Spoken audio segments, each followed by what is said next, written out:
आज की इस वीडियो में हम लोग कवर करेंगे section 191 to 200 of income tax ordinance 2001।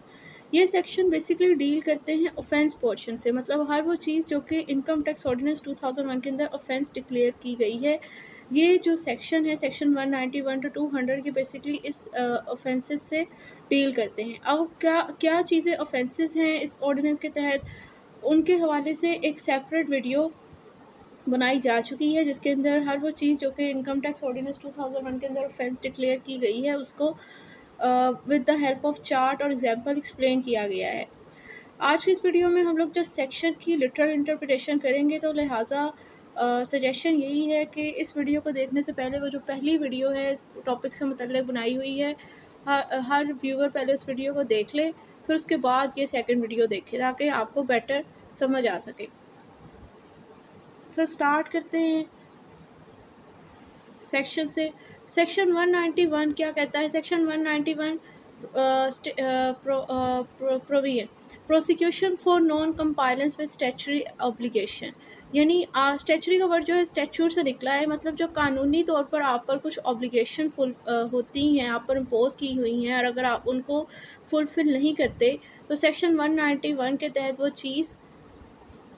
Offence declare की गई है। अब चूँकि ये टैक्स का कानून है तो यहाँ पर जो है वो बेसिकली टैक्स पेयर पे एक ही ऑब्लिगेशन इस कानून के अंदर आपको नज़र आएगी जो इस पर इम्पोज की गई है, वो है टैक्स पे करना।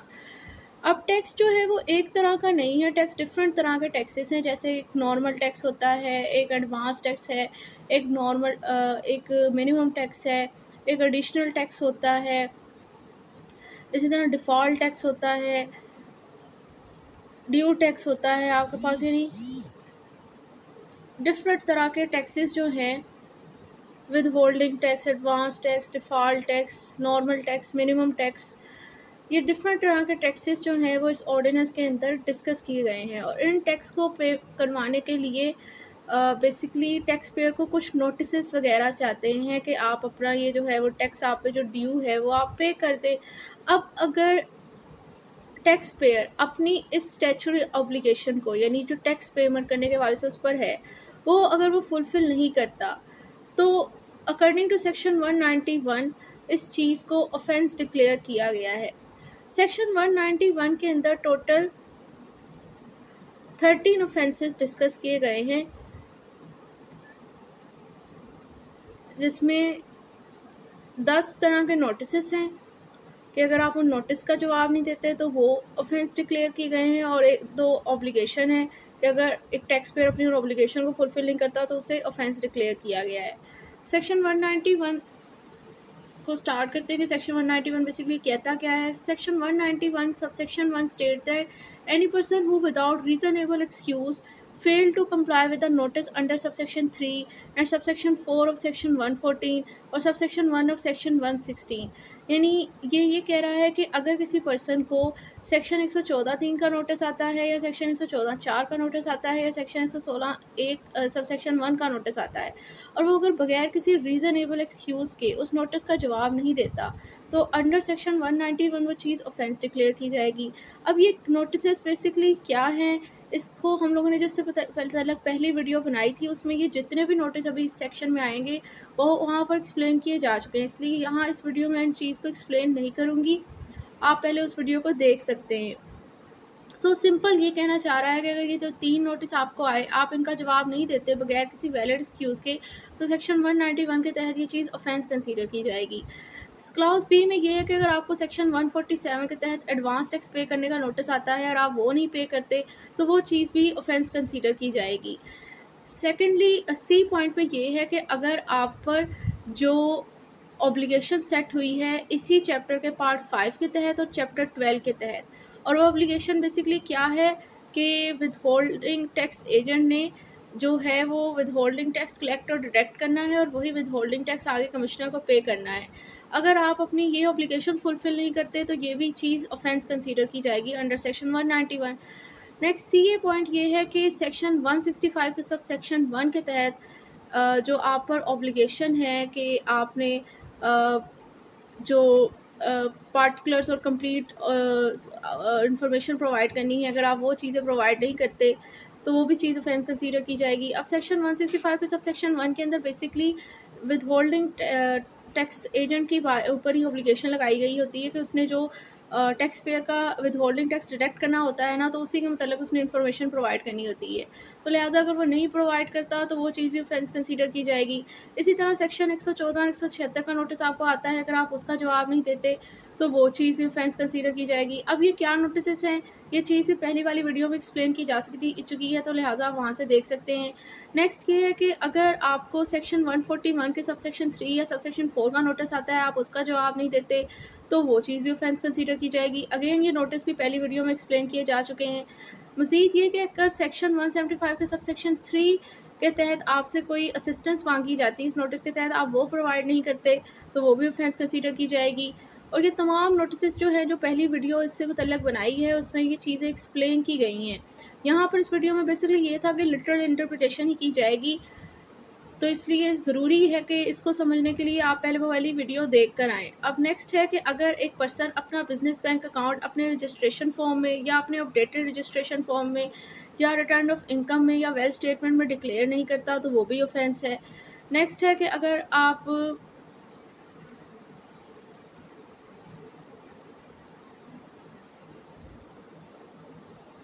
नेक्स्ट ये है कि पॉइंट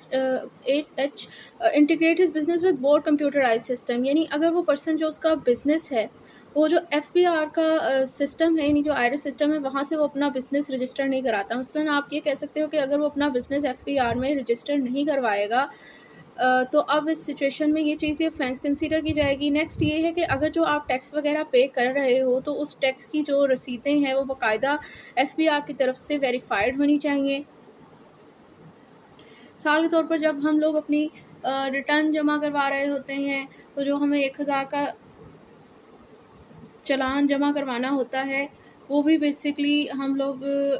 उधर से ही उनकी वेबसाइट से निकालते हैं, वो पे करते हैं तो वो FBR की तरफ से वेरीफाइड होता है। इसी तरह हर टैक्स को हर जो भी हम लोग टैक्स पे करते हैं उसका डिफरेंट चालान निकलता है, तो इधर से ही बेसिकली FBR की साइट से ही वो निकलते हैं चालान, उनके पेमेंट सेक्शन से, और वो फिर वेरीफाइड होते हैं आफ्टर पेमेंट। तो जो भी आप लोग टैक्स पे कर रहे हो बेसिकली FBR की तरफ से वेरीफाइड होना चाहिए।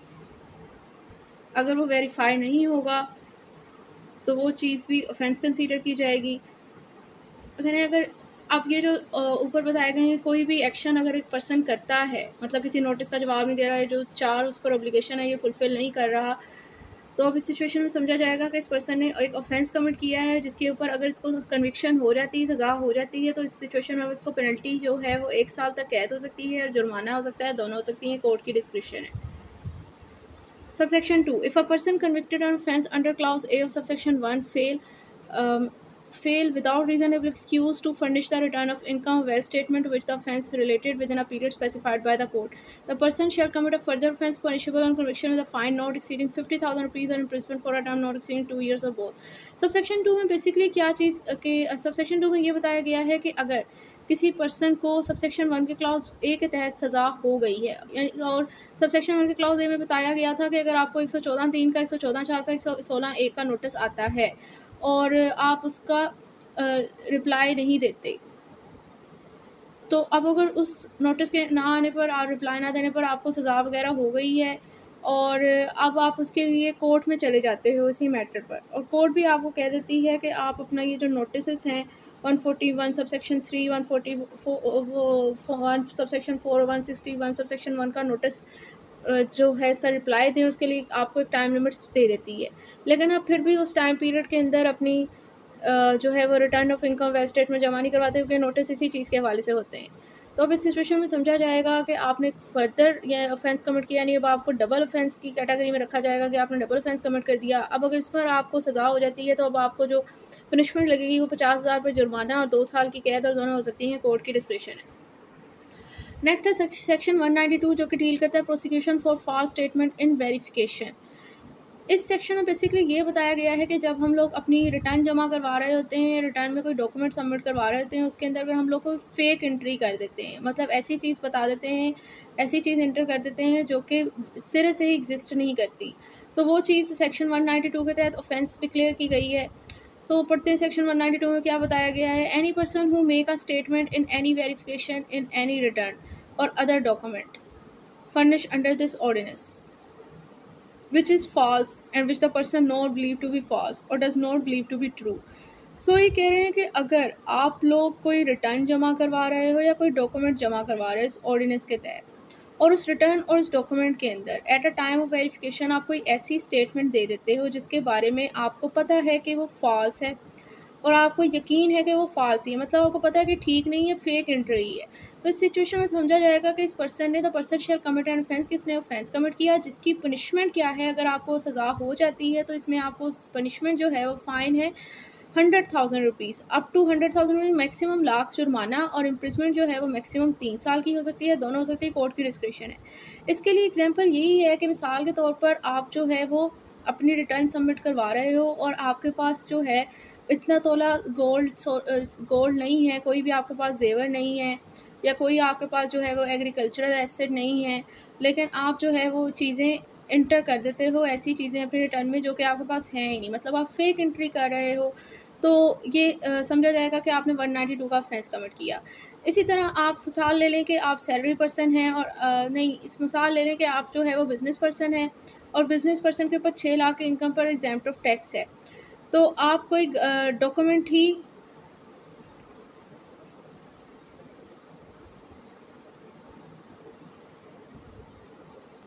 इस एग्जाम्पल को छोड़ दें, इधर रेलेवेंट नहीं है, इधर बस इतना याद रखें कि एक ऐसी चीज़, ऐसी फेक एंट्री आप करते हो जो कि सिरे से ही वो चीज़ आपके पास है ही नहीं। तो अगर आप कोई फेक एंट्री करते हो रिटर्न जमा करवाते हुए या कोई डॉक्यूमेंट जमा करवाते हुए रिटर्न में, तो उस डॉक्यूमेंट में या रिटर्न में अगर आप कोई फेक एंट्री करते हो, मतलब वो चीज़ों के सिरे से आपके पास है ही नहीं, तो वो समझा जाएगा कि आपने 192 का ऑफेंस कमिट किया। अब section 192A prosecution for concealment of income, ये सेक्शन बेसिकली डील कर रहा है कि जब आप अपनी रिटर्न जमा करवा रहे हो तो आप अगर अपनी इनकम छुपा रहे हो या फिर अपनी एक्यूरेट डिटेल नहीं प्रोवाइड कर रहे कि जितनी आपकी इनकम है उस सही नहीं उस उतनी आप नहीं शो कर रहे, तो वो चीज़ जो है सेक्शन 192A के तहत ऑफेंस कंसीडर की जाएगी। Section 192A state that where in the course of any proceeding under this ordinance, मतलब इस ऑर्डिनेंस के तहत कोई प्रोसीडिंग चल रही है उसके दौरान एनी पर्सन है either in the set proceeding और इन एनी अर्लियर प्रोसीडिंग, अगर एक पर्सन जो है वो उस प्रोसीडिंग के दौरान या उससे पहले अगर कोई प्रोसीडिंग हुई थी उसके दौरान कंसील्ड इनकम, मतलब मिसाल के तौर पर ये है ना कि आप जब अपनी रिटर्न जमा करवा रहे होते हो तो उस टाइम एक हम लोग करते हैं import return of previous tax year, ठीक है। हो सकता है कि उसने अपनी जो करंट टैक्स ईयर की रिटर्न जमा करवा रहा है उस टाइम घपला कर रहा है, या जो पिछले साल की कोई टैक्स ईयर की रिटर्न जमा करवाई थी उससे पहले वाली में उसने ये ऑफेंस कमिट किया हो, ये चीज़ मैटर नहीं करती। अगर तो ये उसका घपला जो है वो कंसीलमेंट और इनकम का किसी भी टैक्स ईयर की रिटर्न में सामने आ जाता है तो 192A की प्रोविजन रिट्रैक्ट हो जाएगी। ये सेक्शन बेसिकली कह रहा है कि अगर एक पर्सन जो है वो जो भी प्रोसीडिंग्स ऑर्डिनेंस के दौरान चल रही है उस करंट प्रोसीडिंग के दौरान या उससे पहले कोई प्रोसीडिंग हुई है उसके दौरान क्या करता है, कंसील्ड इनकम फर्निश इन एक्यूरेट पार्टिकुलर सच इनकम, वो अपनी इनकम को छुपा रहा है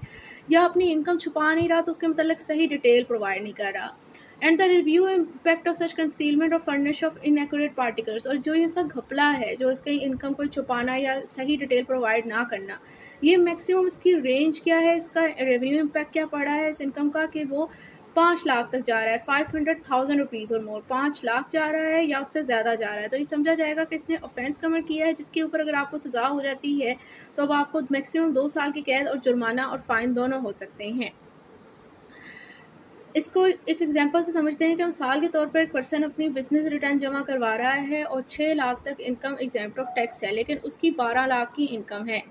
वो अपनी 6 लाख की इनकम शो करता है रिटर्न सबमिट करवाते हुए और 6 लाख की इनकम वो छुपा लेता है, यानी उसने अपने सही एक्यूरेट पार्टिकुलर्स प्रोवाइड नहीं किए अपनी इनकम के बारे में। तो अब इस सिचुएशन में जो इसका घपला है छुपाने का, जो इसका रेवेन्यू इम्पैक्ट है वो 6 लाख तक है, यानी कि 5 लाख से ज़्यादा है, तो इस पर सेक्शन 192A की प्रोविजन अट्रैक्ट हो जाएगी और इसकी किताबत इसको सज़ा दी जा सकती है। अब सब सेक्शन 2 जो है वो सेक्शन 192A का, वो बेसिकली बता रहा है कि इस सेक्शन के मुताबिक जो कंसीलमेंट ऑफ इनकम है और इन एक्यूरेट पार्टिकुलर जो आप इनकम को प्रोवाइड कर रहे हो उसमें कौन सी चीज़ें शामिल हैं। सो इसमें 3 चीज़ें बताई गई हैं। नंबर 1 ये कि the suppression of any income और अमाउंट चार्जेबल टू टैक्स, मतलब आप अपनी कोई इनकम अगर छुपा रहे हो या वो अमाउंट जिसके ऊपर टैक्स लायबिलिटी लग रही है वो छुपा रहे हो। जैसे कि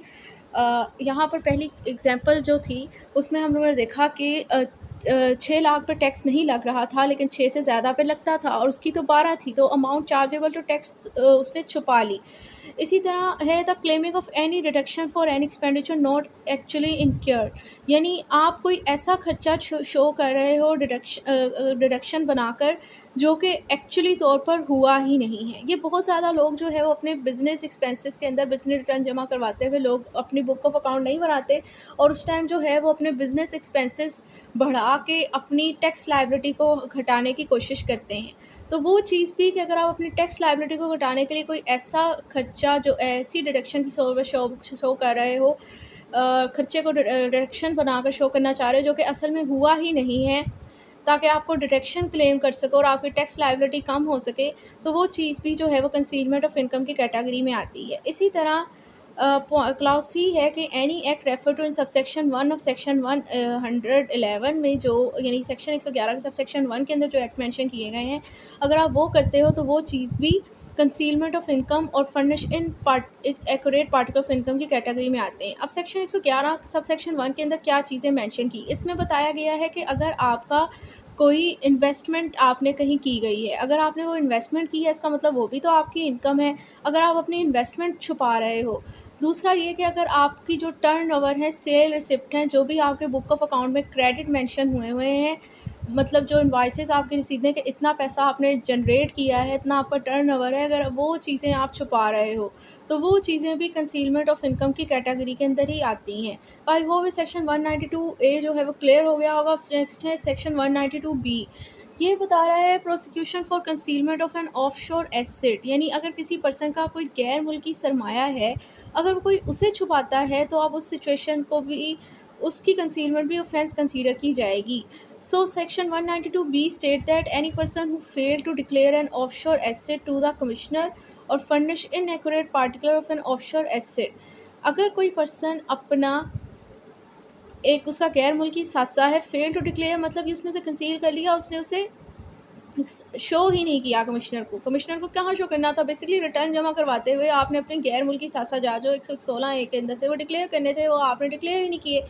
या फिर आपने अगर डिक्लेयर तो किए तो आपने उनकी सही डिटेल प्रोवाइड नहीं की। पर्पस इधर क्या था, टैक्स लायबिलिटी से बचना चाह रहे हैं आप। और जो रेवेन्यू इम्पैक्ट है इस कंसीलमेंट का या जो इस इनएक्यूरेट पार्टिकुलर आपने प्रोवाइड किए हैं, मतलब जो आपने इसको सही डिटेल प्रोवाइड नहीं की, उसमें आपने कितना जो किस हद तक आपने कंसीलमेंट ऑफ इनकम की है, उसकी जो लिमिट है वो 10 मिलियन रुपीज़ यानी कि 1 करोड़ तक है या उससे ज़्यादा है, तो समझा जाएगा कि आपने ऑफेंस कमिट किया जिस पे अगर आपको सज़ा हो जाती है तो आपको पेनल्टी कितनी लग सकती है, मैक्सिमम 3 साल की कैद और जुर्माना जो है वो 5 लाख तक का या दोनों हो सकती हैं, ये कोर्ट की डिस्क्रिप्शन है। अब section 193 prosecution for failure to maintain record, यहाँ पर ये कि अगर आप पे कोई ऑब्लिगेशन थी टैक्स अथॉरिटी की तरफ से कि आपने रिकॉर्ड मेंटेन करना था, अगर आप उसे मेंटेन नहीं रखते तो उसकी सूरत में आपको सज़ा है। यहाँ पर 2 पॉसिबिलिटी बताई गई हैं कि अगर आप जो है वो इंटेंशनली तौर पर मेंटेन नहीं करते तब अलग सज़ा है, और अगर नेग्लिजेंस में या बगैर इंटेंशन के नहीं करते तो तब अलग सज़ा है। So section 193 state that a person who fail to maintain record as required under this ordinance, यानी इस ऑर्डिनेंस के तहत जो रिक्वायरमेंट थी कि आपने रिकॉर्ड मेंटेन रखना था लेकिन वो नहीं कर पाता वो पर्सन, समझा जाएगा उसने ऑफेंस कमिट किया जिस पर अगर उसे सज़ा हो सकती है तो उसे पेनल्टी लगेगी। पहला ये कि अगर इसने ये जो रिकॉर्ड मेंटेन नहीं किया वो इसका एक्शन डेलिब्रेट था, यानी इसने जानते पूछते इंटेंशनली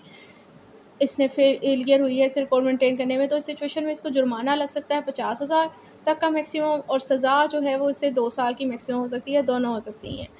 और दूसरी केस में यानी अगर उसने इंटेंशनली ऐसा नहीं किया, उससे अंडर नेग्लिजेंस या अनइंटेंशनली हो गया तो जस्ट कैद वगैरह नहीं होगी, मैक्सिमम 50,000 पे जुर्माना हो सकता है।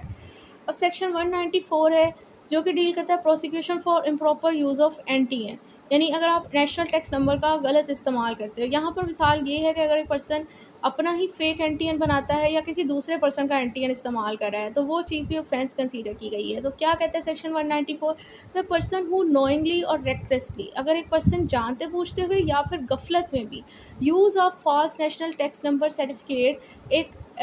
गलत NTN नंबर इस्तेमाल करता है जिसके अंदर इस फेक NTN नंबर के अंदर चीज़ शामिल है national tax number of another person, किसी दूसरे पर्सन का NTN भी शामिल है, on a return or other document prescribe or use for the purpose of this ordinance. मतलब इस ऑर्डिनेंस के तहत जब आप रिटर्न जमा करवा रहे हो, कोई डॉक्यूमेंट सबमिट करवा रहे हो, उस दौरान आपने या तो गलत एंट्री इस्तेमाल किया या किसी और पर्सन का एंट्री इस्तेमाल किया, तो समझा जाएगा कि आपने ऑफेंस कमिट किया, जिस पे अगर आपको सज़ा हो जाती है तो आपको पेनल्टी फ़ाइन में जो है वो 50,000 रुपये जुर्माना और कैद की सूरत में 2 साल तक मैक्सिमम कैद हो सकती है, दोनों हो सकते हैं। अब सेक्शन 195 है प्रोसिक्यूशन फॉर मेकिंग फॉल्स और मिसलीडिंग स्टेटमेंट। ये कहता है सेक्शन कि अगर कोई person who make a statement to an income tax authority that is false और मिसलीडिंग इन मटीरियल पार्टिकुलर, मतलब कोई मटीरियल जो अहम चीज़ है उस चीज़ के हवाले से कोई स्टेटमेंट देता है पर्सन इनकम टैक्स अथॉरिटी को जो कि गलत है, मिसलीडिंग है, या फिर omit from a statement made to income tax authority any matter or thing without which the statement is misleading in a material particle, या फिर वो कोई स्टेटमेंट जमा करा रहा है इनकम टैक्स अथॉरिटी का, उसमें से कोई ऐसी चीज़ हज़फ कर लेता है जिसके नतीजे में किसी मटीरियल पार्टिकल किसी अहम चीज़ के हवाले से जिसकी स्टेटमेंट नतीजे में वो स्टेटमेंट जो है वो मिसलीड कर रही है वो इनकम टैक्स अथॉरिटी को, यह समझा जाएगा इस पर्सन ने ऑफेंस कमिट किया। इसकी सज़ा जो है वो कितनी हो सकती है, अगर तो ये जो इसने फेक स्टेटमेंट या मिसलीडिंग स्टेटमेंट प्रोवाइड की है, जो ओमिशन की है, वो तो अगर नेग्लिजेंस में हो गई है या फिर इंटेंशनली की है, तो इस सिचुएशन में जुर्माना हो सकता है, कैद हो सकती है मैक्सिमम 2 साल या दोनों हो सकते हैं। दूसरे केसेस में कि अगर नेग्लिजेंस में और इंटेंशनली नहीं की, अनइंटेंशनली की है, तो जस्ट जुर्माना होगा। अब इसको एग्जांपल से समझते हैं कि यहाँ पर क्योंकि सेक्शन 192 के साथ ज़रा कंफ्यूजिंग है। 192 में ये था कि आप जो है वो टोटली सिरे से फेक एंट्री कर रहे थे, एक ऐसी चीज़ बता रहे थे जो कि एग्जिस्ट ही नहीं करती थी। 195 में ये है कि आप किसी मटेरियल पार्ट को, मतलब आप अपनी इनकम के बारे में बता रहे हो, लेकिन आपने जो है वो गलत इन्फॉर्मेशन प्रोवाइड की या फिर कोई चीज़ निकाल ली ऐसी जिससे वो मिसलीड हो रही थी। मतलब कोई चीज़ एग्जिस्ट तो करती है, उसके हवाले से आपने गलत इन्फॉर्मेशन प्रोवाइड की, तो वो चीज़ है कि सेक्शन 195 के तहत वो चीज़ ऑफेंस कंसीडर की जाएगी। मिसाल के तौर पर आपकी बिज़नेस रिटर्न आप जमा करवा रहे हो, 6 लाख तक एग्जेम्प्टिव टैक्स है और आपने जो है आपकी इनकम जो है वो 9-10 लाख है, आप 4 लाख के बीच में से इंफॉर्मेशन ही प्रोवाइड नहीं कर रहे, आप इनवॉइसेस वगैरह और बुक ऑफ अकाउंट छुपा लेते हो जिससे आपकी इनकम 6 लाख की शो हो, तो आपकी जो मटेरियल पार्टिकुलर है वो basically source of income business है, इसके मतलब आपको सही डिटेल प्रोवाइड करनी चाहिए थी और आप जानते पूछते हुए इसके मतलब सही डिटेल प्रोवाइड नहीं कर रहे, आपने बीच में से कुछ खाते वगैरह बुक ऑफ अकाउंट इनवॉइसेस छुपा लिए जिससे आपकी 4 लाख की इनकम शो ही नहीं हो रही, तो ये समझा जाएगा कि आपने मिसलीडिंग स्टेटमेंट प्रोवाइड की है और किसी ऐसी चीज़ के बारे में बताई है जो कि एग्जिस्ट तो करती थी, ये नहीं कि टोटली फेक एंट्री थी, तो वही समझा जाएगा कि आपने 195 का ऑफेंस कमिट किया है। अब सबसेक्शन 2 है कि person shall not commit offence under subsection 1 if the person did not know और could not reasonably expected to have know that the statement which the prosecution relate was false और misleading. अगर किसी person को मालूम ही नहीं था ये, जब वो ये इन्फॉर्मेशन प्रोवाइड की जा रही थी कि गलत है या मिसलीडिंग है, उसको अगर उसकी नॉलेज में ये चीज़ नहीं है तो ये समझा जाएगा कि उसने ये ऑफेंस कमिट नहीं किया। Subsection 3, entry against serial number 10 in column 2 of table in subsection 1 of section 182 shall apply in determining whether a person has made a statement to an income tax authority। मतलब अगर एक person जो ये income tax authority को statement provide कर रहा है, गलत इन्फॉर्मेशन प्रोवाइड कर रहा है, मिसलीडिंग स्टेटमेंट प्रोवाइड कर रहा है, तो उसके ऊपर जो है सेक्शन 182 सब सेक्शन 1 के कॉलम 2 का सीरियल नंबर 10 भी उस पर्सन के ऊपर अप्लाई होगा। ये बेसिकली कहना चाह रहे हैं कि ये सज़ा तो 192 के अंदर जो ऑफेंस कमिट कर रहा है उसके उसे मिलेगी ही, जो सेक्शन 182 सब सेक्शन 1 के कॉलम 2 के सीरियल नंबर 10 के अंदर जो सज़ा बताई गई है इस तरह की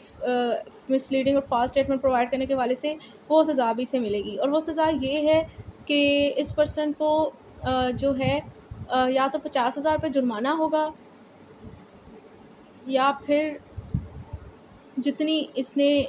गलत इन्फॉर्मेशन प्रोवाइड की है, मतलब टैक्स इसने छुपाया है, पे नहीं किया, उसका 25% इसे पे करना पड़ेगा। इनमें से दोनों में से जो चीज़ हाईएस्ट होगी, मतलब अगर तो वो 25% उसने जो इनकम छुपाई है उसका 25% हाई अगर होगा तो वो उसे मिलेगा, और अगर 50,000 पे ज़्यादा होंगे इस 25% से तो वो चीज़ से पेनल्टी मिलेगी। ये सेक्शन बेसिकली जो इसका सबसेक्शन 3 है ना, ये इस चीज़ से डील कर रहा है। जो सेक्शन 201 का भी पॉइंट है कि अकॉर्डिंग टू दिस ऑर्डिनेंस जो आप ऑफेंस कमिट करते हो, उस ऑफेंस के लिए जो आपको सज़ा मिल रही है, वो सज़ा मिलने का मतलब हरगिज़ नहीं है कि अगर किसी कोई और आप पे लाइबिलिटी पेनल्टी लगती है इस ऑर्डिनेंस के तहत, वो आपको नहीं मिलेगी। ये चीज़ जो है वो अंडर सेक्शन 201 में वाज़िया तौर पर क्लियर कर दी गई है। तो ये यही कहना चाह रहे हैं कि अगर आप ये वाला ऑफेंस कमिट करते हो तो उसके साथ जो एडिशनल पेनल्टी आपको ये सेक्शन 182 सबसेक्शन 1 के कॉलम 2 के सीरियल नंबर 10 में मिल रही है, वो भी आपको मिलेगी।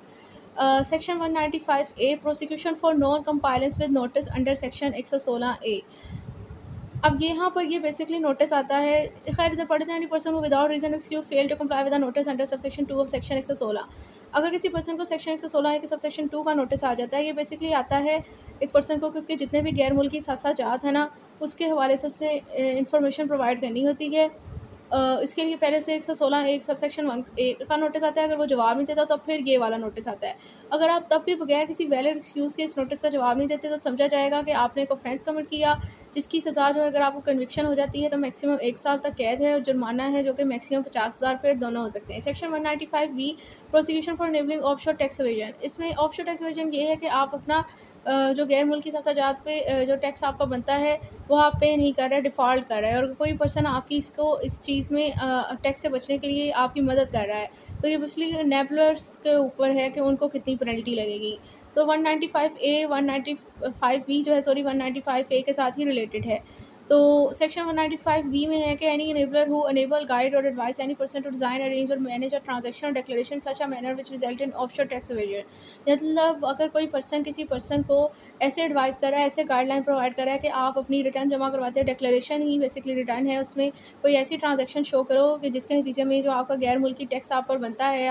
वो आप बच जाओ, तो ये समझा जाएगा कि इस पर्सन ने ऑफेंस कमिट किया, जिस पर अगर आपको सज़ा हो जाती है तो पनिशमेंट आपको मैक्सिमम कैद की सूरत में जो है वो 7 साल तक हो सकती है, और जुर्माना जो है वो 5 मिलियन है, यानी 50 लाख रुपए तक आपको हो सकता है, दोनों हो सकते हैं। इसको एग्जांपल से समझते हैं कि मिसाल के तौर पर एक पर्सन को सेक्शन 116A सबसेक्शन 1 का नोटिस आया, जिसमें उसे अपने गैर मुल्की सासाजात डिक्लेयर करने के लिए कहा गया, उसने नहीं पे किए। अब फिर 116A के सबसेक्शन 2 के तहत उसे नोटिस आता है, अब वो क्या कि आपका इतना टैक्स बनता है, आप अपना टैक्स पे करो, उसकी खुद ही असेसमेंट करके वो कह देते हैं। और वो क्या करता है कि वो कहता है कि भाई मैं तो टैक्स नहीं पे करना चाहता, तो वो किसी टैक्स एक्सपर्ट के साथ कंसल्ट कर देता है। टैक्स एक्सपर्ट से ये कहता है कि भाई आप इस तरह करो कि आप अपनी ट्रांजैक्शन हम लोग आपको इस तरह शो करेंगे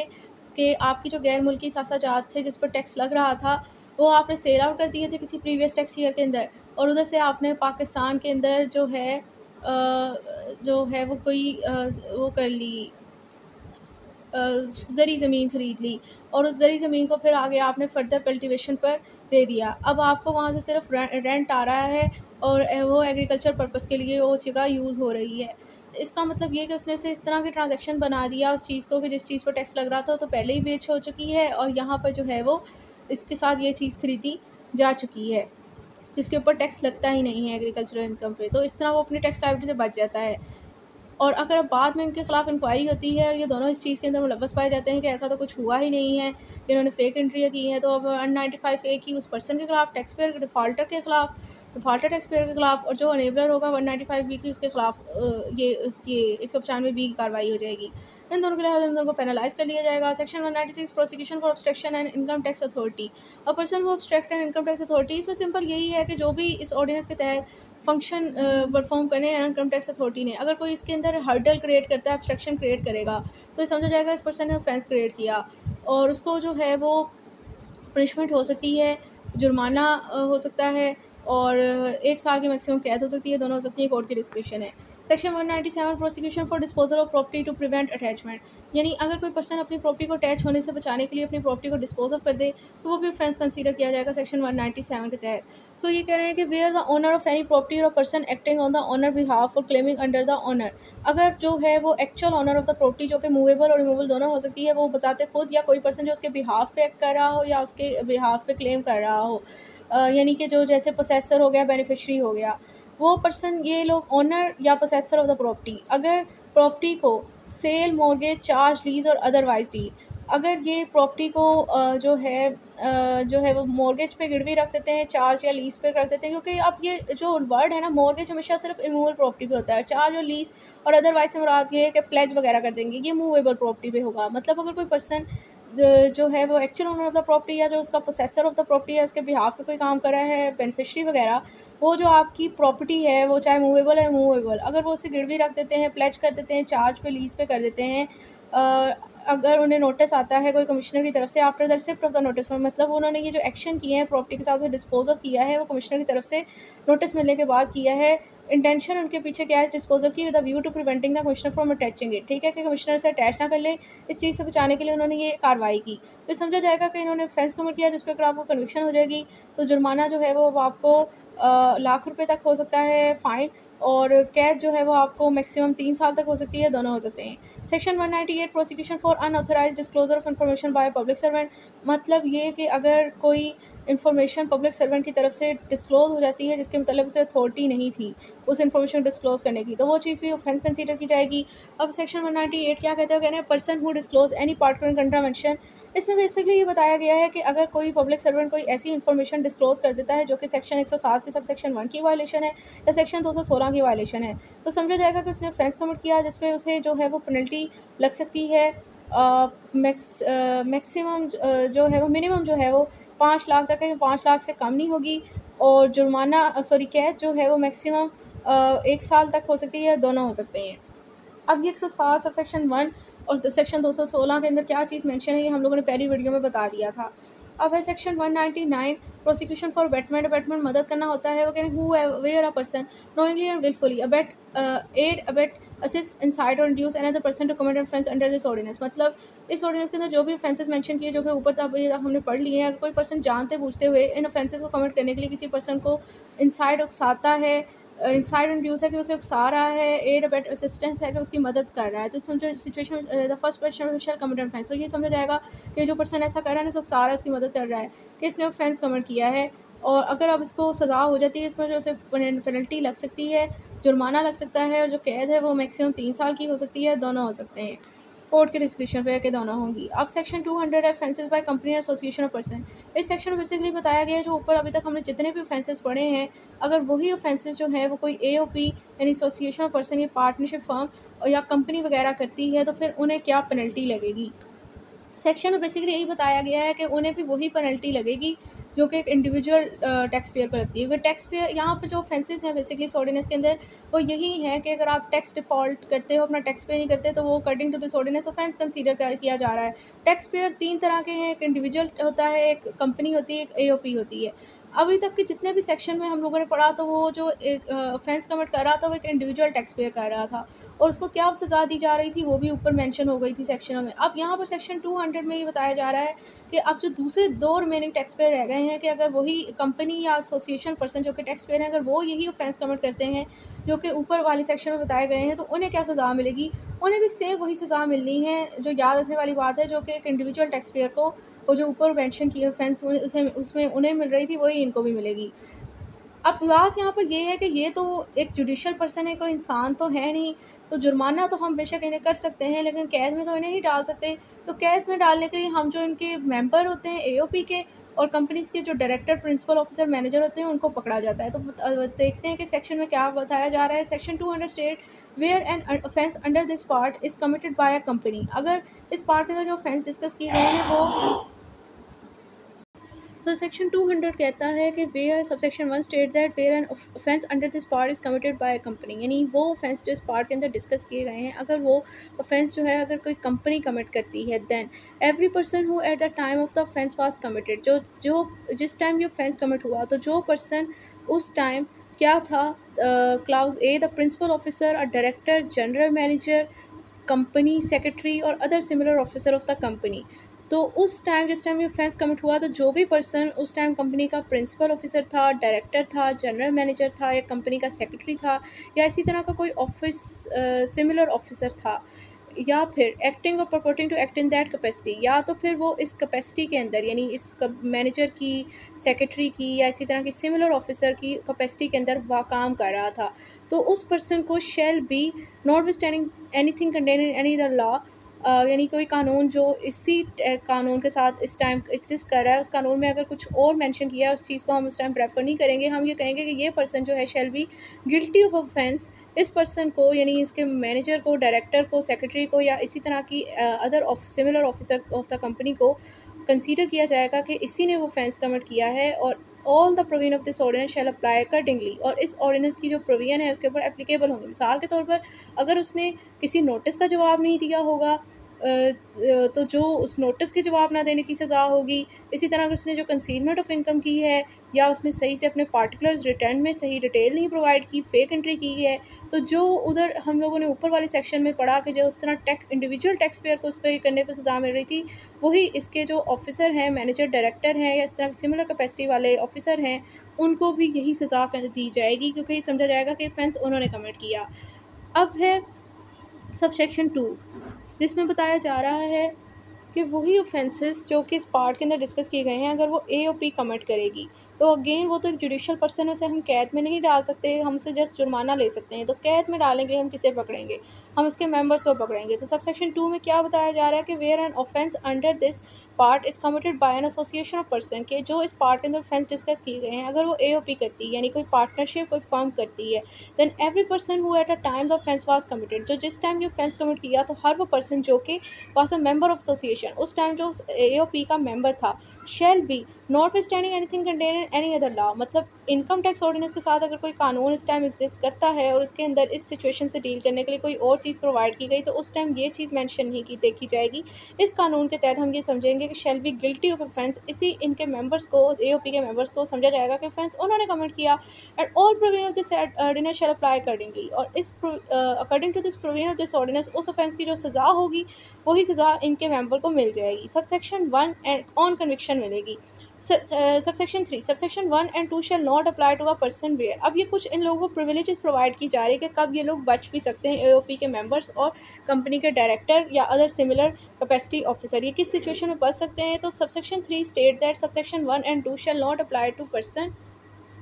where the offence was committed without the person consent or knowledge, अगर तो ये जो ऑफेंस कमिट हुआ है इसके अंदर उस पर्सन की उसकी कंसेंट के बगैर हुआ है, उसकी नॉलेज में नहीं थी ये चीज़, मतलब उसकी कंसेंट के बगैर हुआ और उसको नहीं पता था, उसके इल्म में नहीं था कि ऑफेंस किया है किसी पर्सन ने हुआ है, तो अब इस सिचुएशन के अंदर तब ये लोग बच जाएंगे। लेकिन अगेन यहाँ पर ये बर्डन ऑफ प्रूफ इन्हें अपना साबित करना पड़ेगा बचने के लिए। तो क्लाउज बी है, the person has exercise all diligence to prevent the commission of offence as और to have been exercise have regard to the nature of person function and all the circumstances. फिर ये है कि अगर किसी ने according to circumstances जो है वो पूरी ड्यू केयर एंड टेंशन ली थी कि ये जो ऑफेंस है ये ऐसा ना हो, लेकिन फिर भी वो नहीं रोक सका, तो इस तरह की सिचुएशन में भी इस पर्सन के ऊपर यानी मेंबर एओपी के मेंबर्स पर और जो कंपनी के डायरेक्टर हैं या इसी तरह की सिमिलर कैपेसिटी के जो ऑफिसर हैं उन पर ये जो पेनल्टी है जो इस ऑर्डिनेंस के अंदर ऑफेंस कमिट करने की है उससे वो बच जाएंगे। तो आई होप कि ये पॉइंट्स क्लियर हो गए होंगे सेक्शन 191 टू 200। अब नेक्स्ट जो हमारी वीडियो आएगी उसमें हम लोग इसका जो प्रोसिक्यूशन का पोर्शन है कि यही जो ऑफेंस इस पार्ट के अंदर डिस्कस किए गए हैं, अगर आप ये ऑफेंस कमिट कर देते हो तो उसके बाद आपके खिलाफ कानूनी कार्रवाई किस तरह की जाएगी, उस पार्ट के मतलब वीडियो बनाएंगे।